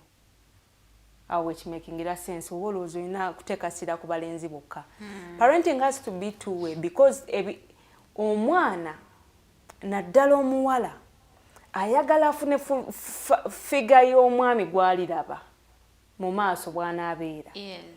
Nze nga maama njagala mmuteekemu ekyo kyalina okubeera ng'omukyala ng'akuze oba ne mu bulamu obwa bulijjo. Kati gwe bw'ogamba nti kubanga mwana wa buwala ajja kula agamba abasajja bonna babi kubanga ne daddy teyafangayo kubanga ne daddy teyaŋŋamba bw'ati kubanga ne daddy teyakolanga bw'ati. My father would wake up late in the night to come and check on us oba twebise. Najja n'atubika ogenda owulira bulangiti bagisika kati kyenkugamba. So you reach and waliwo mukyatasobola omulala kyasobola. Daddy would wake up n'atubika. Daddy would come at school when you are in class n'agenda n'asaba metro n'ebisumuluzo bya keesi yaffe n'akebera keesi yo asangemu akabalibwa k'omulenzi n'akebera what is in the suitcase. My father pays attention to the nitty-gritties. Ebintu byemulabanga ebitono byemubuusa amaaso abipengako close attention.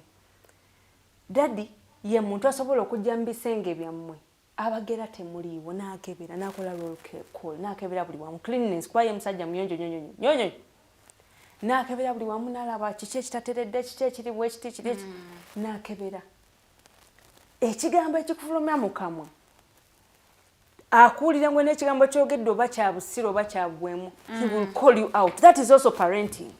He will call you out. Jangu kikyo yogedde kiddemu oluyinga lwakulidde dda. So if you say kati nze era nkuze because the best advice I can give is the experience I have got. Nkuze ngamba I want to get a man who is like my father. Kubanga nkirabye ng'akikola. I'm just trying to push back the roles to people who think abasajja bo tebalina kye balina kukola. Nanti agamba mbu yabeera akola. Yabeera busy kale ayina tolaba bataata be bajuliriza mu family. Tata ye mukambwe naye ajjamu ng'ebintu biremye. Anja kulopewa tatawo ngomanya omwana asooka addamu kawo muleni akola ka 30 naye nga ka 30. Kugamba kati olaba nti awo kiba kibalansinga. You all can't be tough in the house. Omwana alina ofuna waddukira. You all can't be.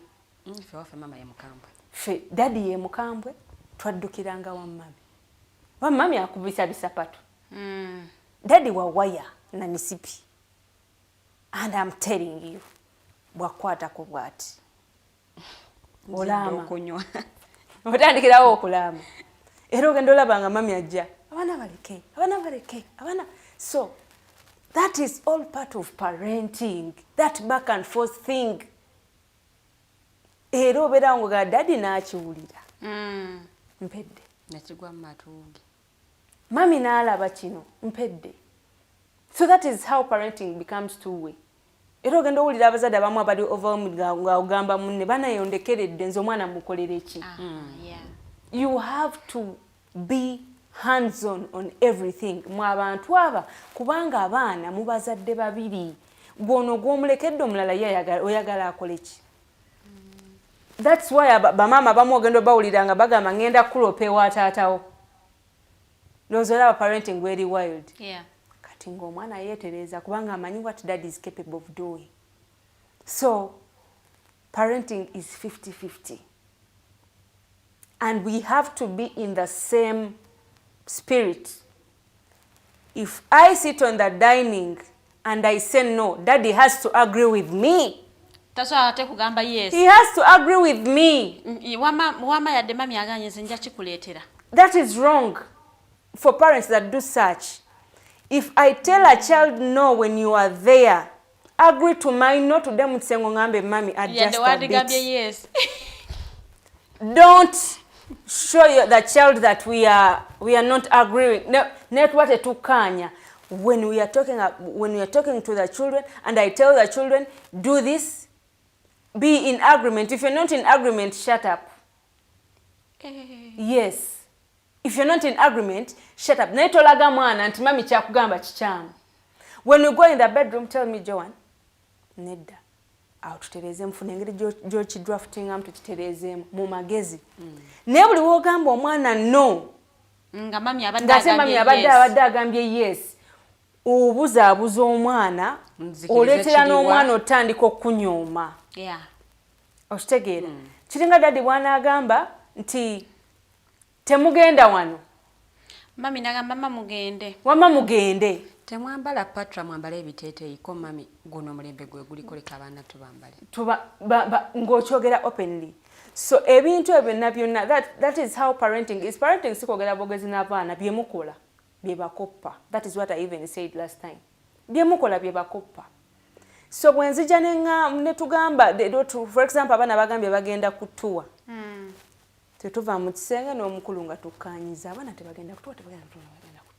Ne bw'akaaba. We think you guys should not go, what? Yeah, you have to, if the other party says this and this and this, you also have to come in agreement. Yeah, what mom is saying is true because this is what we think. Yeah, even when it's not true. That is how we are parenting perfectly well. Support me. If I am talking to the kids, I need your support. If you are talking to the kids, you need my support. Yes, this is not right. Yes, this is not right. Did you hear what mommy said? Don't do it again.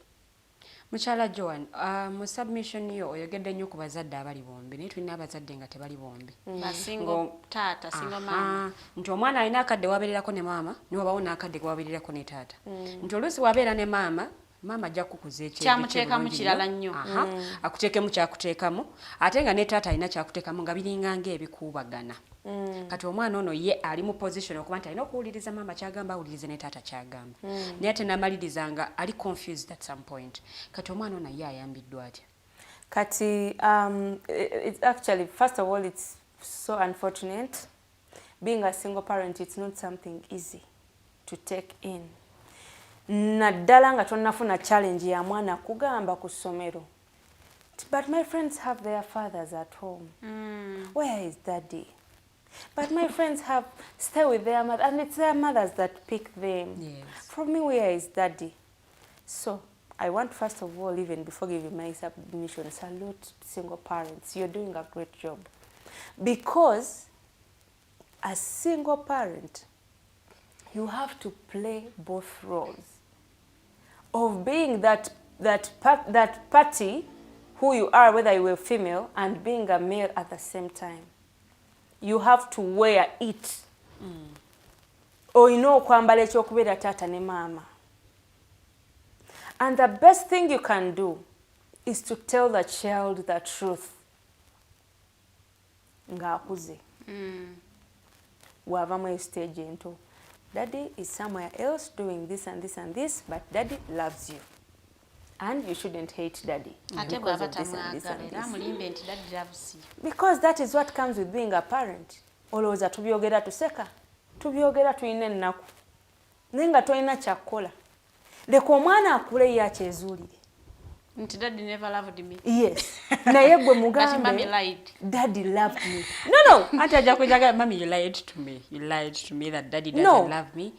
Kati luwedde wootuusaawo. Ojja manya I was covering up for the family. Yeah. It's easy to understand. Kubamba sina chakola.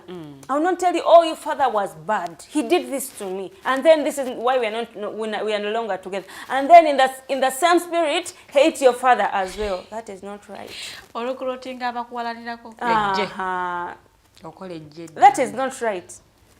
Bera n'omwana muteke mukyoteko mutekamu nga single parent.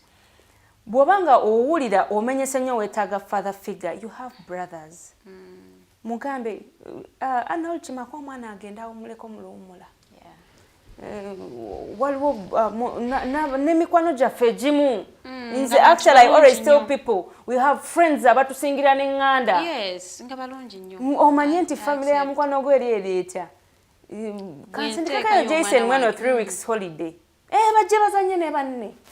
N'abaako kyakola ki? Kyayiga. Bw'atyo wadda. Ekirungi ky'abaana abo bamanyi bwadda anyumya. When I was at uncle's, we used to do this, and then he used alaba engeri gy'akola ki? Gy'ayisaamu mukyala w'olio wewaka. So omwana yonna afuna picture nti, oh, this is how a family should run. Yeah. And also it is wrong okubanga tobalakaako the other party kubanga omwana akula alaba nga it's okay to be single, which is not okay. Yeah. Kubanga you can be raised with a single mother. Wefuula nze nakitto omugumu. Wabula mundeke temutwala yeyo. Nakitto omukimama. So let me tell you, if you went through hell, don't wish hell for your child. Abaana balage nti obufumbo kirungi. You can always get married, you can always have a faithful partner, you can always have a good family. So yadenga nkuzibwa single mother tekitegeeza nti sina kubeera. I can actually learn from that and build a strong family. Because the best experience for us to learn from is our mistakes. Ensobi ezaakolebwa ziri zitya, how should I polish and make it right? That is the best we can give to ourselves, but not okwekumira nnyo mu byayita kutuzizza emabega. Naye kakati yes, njagala okulaga nti it is not okay being a single mother, but sina, I mean kyendimu, it is not okay. Yeah, it's not okay, but it has happened. But then what I'm trying to say, omwana ono gw'olina tomulaga nti kyendimu kizibu. Yes, akulaba ofuba okola ki, but gwe kola ogugwo. Bw'oba weetaaga father figure, you know, for me, putting myself in, wemba ndi wakweteka mu kifo kya kubeera single mother, my father would be a better father figure for my child. Era with all the I know, my mom yakuza my son ekyejo muzzukulu we, but my father still has that iron hand even ne ku bazzukulu. So if I put Jason home, I know daddy will, because daddy sees Jason as he sees me. Ajja mugamba, no, this, there is a time we buy sometimes things in bulk. So they took things in the bedroom. Eyaba daddy. So my son went ewali jjajja wo omukyala n'amugamba, jjajja, ebintu ebyo bijje mu kisenge jjajja daddy gyali. Kubanga akimanyi jjajja daddy amukomako. Tayagala nonsense, tayagala bintu bya kisiru. Kati there is always a softer part. Kati for me my mother is a softer one. Gwe ba manipulating, gwe batumeri. Okitegeera. So oba osobola okugamba nti ono ajja kunteramu omwana wange picture gyenjagala. No. Bwabanga mama wabadde amuteekamu oba taata wabadde amuteekamu ebintu ebitali bituufu, kati mugaana okugenda ngayo. Kyenkugambye nti ayogera. Bwayogera gwe n'otegeera. Ti kino si kituufu tajja kuddayo. Kino si kituufu tajja kuddayo. Era alaba ofreakinze out mpola. Ayogera. Because let me tell you, luwedde, waliwo ebintu tutagenda bana control nabyo. Naye ng'ojja sitoyina kulwana. Ffe buli kimu tebakituwadde mu childhood. Ebimu tubiyize bukulu. Nitugamba this was not right, I have to make this right now. kubanga ensi gye tutambuliramu etuyigiriza etukuza bw'otuuka mu society n'omanya nti bwe mbeera ndi mu bantu this is not right. This is not right, this is not right, this is not right. Kiki ekyawula omuntu akuziddwa single parent n'omuntu akulidde n'abazadde be ababiri? Abantu bano mu family ejjudde. Kiki otegeeza ekibaawula? Like bigambibwa nti omuntu gw'owasizza nga akuziddwa single parent aba wanjawulo n'omuntu gw'owasizza oba gw'ofumbiddwa nga yakula n'abazadde be babiri. Kisinziira ani akuzizza. Kubanga nakuzibwa abazadde ababiri tubalabye bonna abamu misoswangule. Kisinziira mukono ki ogukuzizza omwana. We have seen better human beings raised by single parents. Better human beings raised by single parents. So it's either way ayisemu mukono ki. Bamutaddemu biki. Bamutaddemu biki. Osobola obeera n'abazadde bombi bakuze beekubira mu nnyumba. Kati gw'olina content kigogenda otuwa. Omwana akulidde mu abusive family gwe kikyogenda otugamba. Era agenda mu maka amalala era akuba omukazi. Kubanga akikuza akiraba kiri akulala bataata waakuba. Nga naye akuzibwa abazadde babiri. Oli nakuzibwa single parent. Omukyalo oba omwami n'ateeka mu mwana we values. I admire Felicitas' father. So much. I don't know what is happening in their family, but I'm taking what I see. Yeah. He has been a father. He has been into the girl's life. That is what we see. Okiriza nti n'environment zetubeera mu zinenge zicontributingira ddala. Omwana akulidde mu katanga osubira mujja muki. Bavaamu abamu. Batono. Nkubuuli. Emigotteko egyo egisinga. Ogenda owulira omwana gogomoka omugambo. Abaana batokomoka omugambo omunene kituufu. Omwana we ne kimugwa mu kutu. Owulira? Omwana bwe baba be bana abasajja abamu betufumbirwa nga balina eŋŋambo. Akulidde ku mizigo. Alabye kiryoke. That is a bitter truth, let me tell you. Because if we don't talk about these things. Kati omwana wo mu ghetto jjukira teyasalawo kuba nti akulira mu ghetto. Tewasalawo, but osalawo okukyuka. Lwaki nyina ekyala kye nali njogerako saagala kireeta. Kibaga nti oyo bw'atyo teri muntu ali bw'atyo. We have all adjusted at a certain point. Yakula bw'atyo kye bategeeza. Kyekikula kye. Teri muntu akaakyama amamera. Ali bw'atyo. Kankuwa example emu. Bw'oba ng'obadde owandawanda mu bantu. Ekugamba okwandawanda si kirungi. Si kirungi kituufu. Kyogamba tosobola kyusa. Kagira ne kagira. Change eyinza obutagirawo. But with time mu bantu bobeeramu ogenda olaba nga gwa disgusting. No, I have to adjust. Let me tell you people, mu bulamu bwonna bwe tubeeramu, everything calls for adjustment. Be it relationship, work-wise, what? Kyogamba mwe mwajja wano okukola buli kimu kyali okay. You had to fit in the shoes. You have to fit in the shoes by all means. By all means. My partner, when dating essaawa eno, saamusanga bw'atyo. Aranye okulaba nga afiitinga muzine nga tobwabanga relationship ajagala, that is. Nange nnwanye okulaba nga ngezaako okumutegeera bwe mbanga relationship njagala. Yes. So tewali muntu yakuzibwa bw'atyo. Because you're not a robot. We all have flesh and blood, my friend. We can change. We can all change at a certain point. If you cannot listen to people, Katonda yagonza emitima gy'abakakanyavu. Saba Katonda akusase. Comment z'abalabi baffe katono nnyo omukulu Nakyeyunirate agamba obwana bw'ennaku zino bumyankula amaaso okukirako glopu za torch. Mwekakubulira ogenda mu maka g'omuntu ne bakusavinga emmere omwana n'atuula wali ebbali omwana n'akutunuulira n'engamba abaana baba tebabawadde nga bawaddeko bagenyi bokka. Omanyi edda nti bawa abagenyi be bafunanga ebirungi. Kati omugenyi nga bw'ajjanga kasimba olukono bwe katakula takula omuntu. Lilian, awo wennyini w'ova saagala kwerabira. Waliwo omukyalo omu yagamba maama wange ekintu kiringa ekiri selfish naye nange njize nti nja kyeyambisa. Ekiriwo ekyo. Yabagamba omwana owange bw'abeera ewaka si wa mugenyi nnyama nnyingi ng'omwana owange simuwadde nnyama emala. sikikola abaana bwe kibaleetera okululunkana they don't get enough omugenyi wajja n'omujjuliza essowaani ng'omwana owo mu nnyumba akyalulunkana naye ng'ate omugenyi oluusi alese n'ennyama gy'ava oba oluusi ng'alina n'obusobozi obuzeetuusaako omwana wo bw'otamuwa ani agenda okumuwa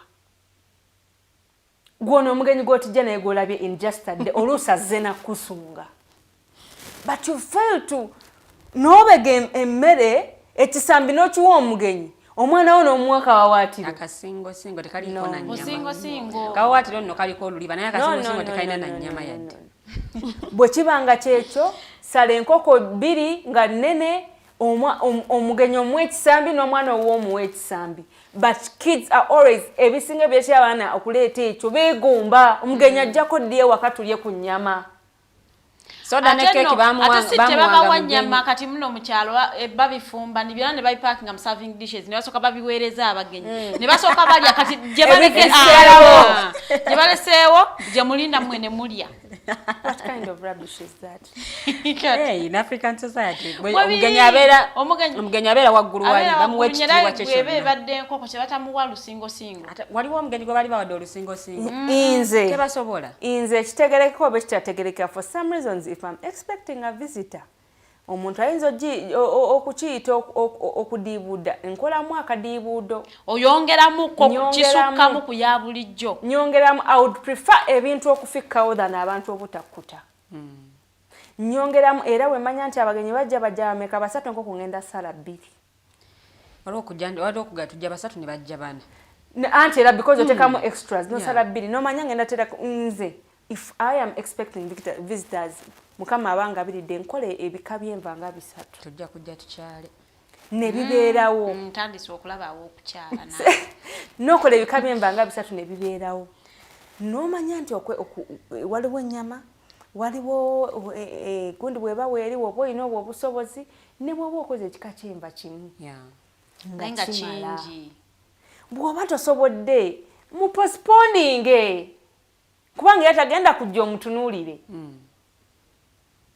bw'abazze nga mufumbye kiro emu nakyo kiri oke naye woba omwadde piisi 2 n'omwana muwe piisi 2 agamba omuntu ampadde kitiibwa yadde nampa ebifi by'ennyama ebyenkana n'omwana wagiguze gwe waza ne bajeti era tugenda tukwongerako bwali ayagala nnyo abaana n'okusinga abantu abakulu Herbert Katerega agamba mwe bali kuweereza ggwanga Joan nkwagala nnyo Mukulu Norman agamba truth be told much as it is a responsibility of both parents to shape our kids trust me mothers have spoiled kids more than fathers when you are tough with kids it's mothers who complain omwana omugambwalira nnyo okambwala nnyo naawe olimba anti waliwo abasajja you people these things are different they are men that come with their anger we see them these things as wives n'ava n'obusungu bwe ku mulimu tafunye ssente n'abumalira ku baana that is different you guys that is different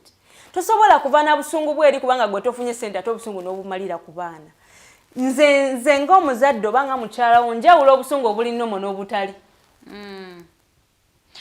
that is what makes us to be protectors nga naawe yakutwalidde mudda lwaki tosiimudde wano ku kubanga gwe tasobola kukuba n'akwata omuggo n'akuba abaana okujula okubatta okitegeera kati nze oyagala nti nange eyo ngitwale nga parenting but I know what you're battling with you just have your own bitterness from nowhere kubanga if you're coming together to groom children ate togenda kujja eri busungu bwo bumalire ku mwana ife tata waffe yatukubanga n'amanya n'amaana atutanasaba mutegedde lwaki mbakubye iye nkukubidde ki oyogera okaaba nokka agabunira mbulira nkukubidde ki point etuke bulungi mbulira nkukubidde ki tomalaga kuba mwana nga tomubulidde ensonga lwaki omusanga agucreatinga amangu ago omuzadde nga yagala kukuba agucreatinga anti kankubulireko kululi nakutereka nerero nkomyewo temwakimye mazzi ati olwasanzamu ebidomola 3 ate nga birina kuba 5 kyokka bannange mothers think that making their kids put on short clothes is fashion kwegamba bamaama bakoze nnyo okwonoona abaana than men tuyita mu moole eyo nga gwe weerolerako Obwana ate bano be bagambye balisa abaana nga abafa nga n'ebikyana ebisambi biri wabweru amwambaza kapatra bali mu moole omwana omuto there is a woman ayambaza omwana omuto ng'omuntu omukulu nga yes obugoye bw'abaana bato naye ng'ennyambala even makeup and lipstick nali ngenda okutira omwana ku ndabirwamu yange ogwo si mukono gwa kyuma nnyo ng'okola lipstick omwagaza ki ku myaka gyo owange omwagaza ki ku myaka gyo makeup wange omwagaza ki ku myaka gyo no omanya talent yono anabeera wa fashion yono let me tell you why are you taking okubeera light discovering talent nga biri serious nze nyina kawala kange akakulu nkakemekkereza buli we kadda nkakemekkereza njagala kuwulira kiki kye koogera nkakemekkereza kati olowooza ki ku kino tofuuse embega mu nnyumba and we are friends she knows era ajja naŋŋamba buli kimu kubanga bw'ota creatinga mukwano na mwana omwana akwononekako ojja smile what do you think about this kati gwe bw'olaba nga kibi ofuna engeri gy'omuyita nga tategedde ogenda olaba akivuddeko era we are good friends era ne byakolekitiza byonna kusoma mami katwali byonna ne mudde omu akunyumiza omwana nakola bwati nga gwe n'okola otya olabe kye yakoze nawe sinakubuuza katolooza mami nkole ntya nga gwawo oteeka amagezi go g'olowooza ate waliyo kubanga oli mukwano gwe ajja twala ekyo kyolowooza waliyo bamaama abeetanidde omuze ogw'okukiisinga abaana baabwe ku lips abaana abalenzi ngolabira ddala maama ne maama that's why pigs alive mundeko oba ndi wakyalo nnyo I've never kissed my son. Even pecking him gives me hard time. My mama has never given me a peck. The best I can do, I hug him. I hug him, but No, even pecking him has been like, sometimes I peck him because I want to learn, showing him that I love him, but even it itself gives me hard time. But I can hug him, nemulesembaza wano bwenti nemuhuginga naye okumukisinga okupekinga omwana okumupekinga kyandibadde a bit fine kyandibadde kale okay naye okukisinga omwana direct lips dear mothers si bwe bwana obuko dear fathers bwe tegalaba akavideo ka bwana obuto omwana omuleetamu okwaka omwana omuleetamu okwaka kotasobola kulowooza ozuukusa ebitannatuuka kuzuukusa bannange tetuli bazungu okwata otya emwaji omwana n'ogiteeka direct ku jujjo tubalaba n'agamba mbu modernity omwana wange ate munnaye bamaama bakola ebyo ebintu omwana wange temuŋŋambako abawuwe nagamba you people know the truth. Do you know that some mothers find it okay to undress in front of their kids? Some mothers bathe together with their kids, which practice can't be done by fathers. Kwegamba mothers need to do a lot. As it is said, mothers banakazadde beggwanga naye ab'ennaku zino. Yes. Kakati nno. They go in the bathroom with their children when they are very naked and they bathe with their girls. Omanyi nti oba omukunamidde kirina nanti abaganda beerogooza nnyo okimanyi mbu nno omwana ono gwogenda okuzzaako mbu bw'onaaba naye amazzi gana gakulukuta ne gamukulukutako talwala nankani obwosi babuyita kibwosi bwosi ne kati ffe abazadde baffe nga batukuza oba do I look like I have problems also because nze tebagannaazangako no naye abamu bamaama bakikola nga okwanguyiriza obudde ngende naye mukinaabiro omulundi gumu nsooke munaze naye kale kakusooke nkunaze alaba biki alaba you people mothers should stop assuming those kids are young because she's just 2 years, she's just 3 years, she's just 4 years. Abana mugenda baleto discovering ebintu bye batannatuuka discoveringa tosobola genda naked in the bathroom n'onaaba n'omwana kabe wa myaka 2. You can't. Tetubalaba bakola zi naked photoshoot wano n'abaana baabwe nga biseeko wano wokka namulabye omugwagwa omu muyimbi. She covered her breasts like this n'asitula omwana we w'obulenzi n'ateekayo simanya nga you people Atekayo caption. Some things are very disgusting. No Rwanda bakutuma n'erinnya lya Kiganda. Waliwo ebintu ebimu nga temukkiriza nsi kubatwala nga yo bw'eraba. Have sense within yourselves. Culture esembya. Agamba also about parenting, even our TVs have contributed negatively. There are some stations where during their news, the first 4 stories are like, abenzi beeripidde mu loogi. Second story, abafumbo balwanyirwa abwenzi. Third story will be like, omukyala anobye n'alangira bbaawe obutamalaako, etc. When news goes for a break, then the kalango that follows will be, funa amaanyi g'ekisajja oleme kuvumbeera. Time ago my son asked me in English, I should buy him that medicine, he becomes strong and energetic at school because of amaanyi g'ekisajja advert he watched on TV. Ewange bukedde nagirookinze. Kubanga bukedde byebyo bibeerako. That is what is happening on bukedde. And bakola business byabo. Togenda kugenda obaleekanire. Abantu abazadde abamu kye balina osooka otegeera. Stop assuming that there is someone who is going to always be there to help you do that. Waliwo ebintu bye tusobola okwekolera n'ebyo tutasobola kwekolera. Ebintu bye tulinako access nga TV nti nsobola ogistopinga nga kinti nsobola ogistopinga kistoping ekyosobola. What is in your might? Stop it for the better. Nakyo ne Rita agambye nti abazadde abakyala abasinga balowooza nti bw'onywegera omwana kwe kumwagala. Abazadde basuusizza okukuppereza empisa z'abazungu.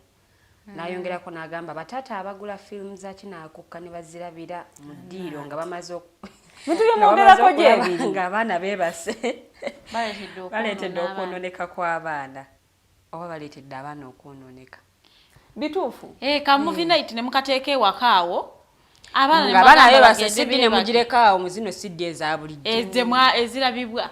Actually sina kugireka mugirabiramu wali eri mu DVD. Ate nga kisoboka ogyerabiramu. Twagala kulaba katuuni mulimu firimu kikateka tulawo beenanyuma nga maama abatekako nga firimu etandi. Tatandikirawo live. Ate wali kyakola. Okay, my conclusion about that, our generation needs God. It needs God because I can imagine. Mwabagala okulaba ka movie night. Movie night mwe bamuli basindika njake buli kaseera olina sooka teekamu gundi to be intimate for your partner. Routine. New feel, new environment. Routine esukka netandika okubowa. Our children really need God. Abaana mbayigirize Katonda ne Bayibuli. Nayo kikkiriza nti abaana abamu abakulidde mu kanisa ate boonoonese nnyo. Mwe bali aboonoonese. Ng'oli omwe ono yakulira mu church. Yabangulwa eddiini naye nga they are doing the opposite. Tobamanyi abagenda ne mabaala naye nga ate baana babasumba. So awo olina okumanyira nti ekkanisa teba ya jjajjaawo. Kintu kyotatadde mu mwana wo takirina. Being a pastor's kid is not an identity that for you are meant to be holy. It starts with you. God and salvation is personal. You knowing God at your personal level. Sigenda mugulu n'abazadde bange, sigenda mugulu na mwana wange. It is a personal walk. My role as a parent is to show my child the right path. That banange bw'okkiriza Katonda, kino kye kituufu, kino kye kituufu. Be guided by the Holy Spirit and the Bible. N'abasiraamu nabo bakola ekyabwe. Okitegeera. Naye abaana mwana buli w'anaabeera ne fear of God waliwo ebintu byatajja kukola oba ne bw'anaayonooneka tagenda kuggwaayo nnyo. At least ajja bba amanya something that someone that is not my parent. Kati nze nnyina ekindimu. My father used to say abaana b'obuwala wano ewange ekiro tebayingira ssaawa 2. Beyond ssaawa 2 that is very late. Ne gye ndi eno oba ndi ne daddy oba sirina daddy. In my heart I'm like God is seeing me. Not even God seeing me. It is now within me that I feel it's not right for any human being to enter very late in the house. Unless ate nga kiba kyalumu. Unless nga kikuutiddeyo kya mugaso ate nga kiba kyalumu. Mukyala Joan nga tunaatera okuwunze katufunyeemu obuzibu ennaku zino nti oluusi abazadde abamu ayagala omwana agenda awumulireko somewhere n'atuukayo omwana ne bamuinitiatinga into something oba kyabadde tamanyi either kikoosi oba mize n'agenda okudda eno nga gwe akimanyi maama we mukambwe kati ng'emize gye mwagikweka bw'ovaawo bw'ofuluma ennyumba ng'aswikinga kati oyinza kukola otya like okumonitoringa omwana wo nti ne bw'oba toliiwo at least mulimu ebintu ebimu byeyewala okukola oba alini check kituufu kyekyo kyenkugambazaayo everything starts with the foundation foundation kigyowadde omwana wo omwana abeere ng'amanyi katonda ekirala omwana abeera ng'oyogera naye omwana mubeereko ne bwalituuka ne bamuteekamu ebintu byonna byonna ebitali bituufu akyagamba maama yaŋŋamba ekintu kino abaana babalwepingira mu bakojja simanya yagenda ewasenga okuwumula ne bamukwatirayo no abaana tubayigiriza gestures kati omulembe guno zitya nze omwana owange akimanyi no one should touch his penis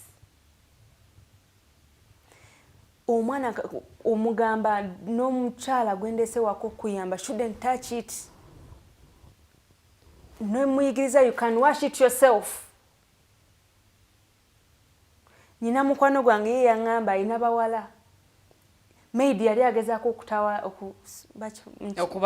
okumunaaza mu private parts namugamba mommy said no I can do it myself just pour water for me I do it myself oteekawo conditions omwana kwasobola otambulira ezisobola omuyamba for the future n'amanyi omuntu yenna alina okunkwatako mu bitundu these are era nze Jason buli wajja muga these are private parts they are private unless it is me or your father because we cannot mean harm other people don't era waliwo kakwano kambuno wenkamuwoza now what if it is auntie so and so no what if it is uncle so and so no don't trust anyone with your private parts learn to speak to the children tell them these things abaana abo bemulowooza nti bato si bato even at school nomugamba even at school even my best friend shouldn't yes even your best friend shouldn't touch that is your private part unless it's me or your father because you cannot mean harm tuwunzeko mukyala Joan obaka obwonzeka nabo eri abazadde eri bekikwatako n'eri abaana bennyini obwaka bwange obuwempuzikayo eri abazadde let us the Bible says that the word is double-sworded. It has a double sword like chembagamba and chegamba. Let's invest more time in our family, not even children alone, in our families. Abana families are tuziwo obudde starting from your husband, your wife, your children, because these are the very people that have your back when the world shuts down. These are the very people that have your back. If you don't, you have time for work, you have time for other people, you have time for various things. Nenga family yo toyina budde bwayo. Oyozo yanika mutaka. Waliwo abamu nge waka bakumanyi goli workaholic and you think it is fun. It is okay to work. Create time for your family. Waliwo ekintu kye bayita even family yosabako nabo lyako nabo teweefula nkomyewo nzikuse. Let kids see what is happening even though you're a single parent. Omwana yeka akimanye nti olina discipline eyo. Don't bring men anyhowly. Chovola obwana obumu tebulina table manners. Yes, you're a single parent because you're a single parent and my son knows that straight away agenda oyingiza bw'ofulumya omuzungu omuyindi omuddugavu omukalamujja bonna kala zonna n'ozisomba n'ozimalayo. That is why we see news on Bukedde like omuwala avuddeyo n'amugamba kasita kati akozesa nze muwala wo gwe wakuza gwe wazaala nga mutanze osharinga omusajja omwami nga keekaliza ddala nno kuba ndi mujjawo yeah, that is what we see on Bukedde. So if you don't invest time in things that are priority in your life, you are burying your own self and no one is going to be at your rescue apart from yourself. What is hard for you to understand that you need to give your family time? Worala. omulimu gukuwa ssente gwe gukujjanjaba ate bw'ofuna ekizibu mukyala wo yakwata awawunya omwami wo yakwata awabi bw'oba tomuwadde budde ani agenda obbumuwa abaana bo bano singa okera ku makya n'ofa omulimu gugenda kwerabira abaana bagenda sigala n'obulumi ku mutima Mommy died, mommy passed on, mommy is no longer here. My friend mama yafa over 2000 what nakati mama takyaliwo. If you have an opportunity to be there for your family, be there for your family. Kubanga my gynecologist told me, Joan, I work in the Cancer Institute and I now know that life is now. You don't know what is going to, you don't know that whether it's even the last day you're having with your family. Yeah. Give them your time. Give them your home. Ebintu ebitagasa byoberamu, I'm with the boys, I'm with the girls. Netukoma osawa mukaaga, abana bakoma webase bafuluma webase. It doesn't make sense at the end of that day. So think twice. I hope the girls will be there when you're sick. And the boys. Ekikosi kirukulutinga bwe kifulumya kibeeranga kkubo main road kubeerako bufida bafidinga bamwe bavaaka bamwe bayingira bamwe bwe bavaako bufida roads obufidinga main road nega badde balabi balungi okufaali ge twatandikidde ate paka wano wetuwunzikidde programu yaffe y'olunaku lwaliro mwebale kubanga ate mutulabye mwebale kusharinga ideas zammwe bw'omuzadde katusuubire oyizeemu oyina TV ewaka how are you regulating it abaana balese balabe byonna byolaba olwokuba oyagala kulaba mawulire olwokuba oyagala kulaba lugambo kotulewo n'omwana mulabe olugambo nga bwe luli balsensule mu sensula yonna ng'omwana we atudde mulaba ne busoopu n'abaana mulabe ne busoopu mami katandise twagala okulaba simanyi Angela awasizaani omukazi oyo ne muwalana n'okuwalana nno bawalana ddala nga n'omwana kwali nange oyo simwagala ate ennaku zino ne bukatuni nabulabye bulimu babbuli ng'akantu kabulingira ddala banne waako naye ng'oli omwana ye kalakita gy'alonze gy'awagira kyawagira kyayagala n'okubeera wano mu life kyawagira mu katuni kyolaba nti kyagala n'okubeera saabaana abo begendereze nnyo naye nga nkoze n'omumbejja Luwede Lilian omukyala Tenjo Nabukeera ku kamera omukulu wano ndi Mukose Anthony abadde mu control room bale kulaba tusinkane sawa 5 ate ng'omukulu Professor George Wilson Kanyihamba atuyisayisa mu mateeka ate ne ku saawa emwoyo regulo tugenda kubeerayo ne Afro Caribbean link munnange tuba tuwulizaako abayisaizeeyo mu Caribbean ate tulabe ebizibu byabwe tubiratinge n'ebyaffe wano nga bwe tunoonya solutions. See you. Very good morning.